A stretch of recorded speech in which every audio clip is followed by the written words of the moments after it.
میدونید دلیل اینکه پورن رایگانه چیه؟ وقتی مردا خود ارضایی میکنن هورمون زنانه یا استروژنشون میره بالا و وقتی زنا خود ارضایی میکنن تستوسترون یا هورمون مردانهشون میره بالا.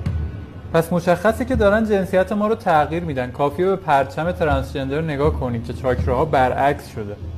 وقتی شخصی خود ارضایی میکنه تو پایین ترین حالت ارتعاشی خودش قرار میگیره، یعنی شرم و شهوت، که سطح انرژی تو این حالت خیلی پایینه.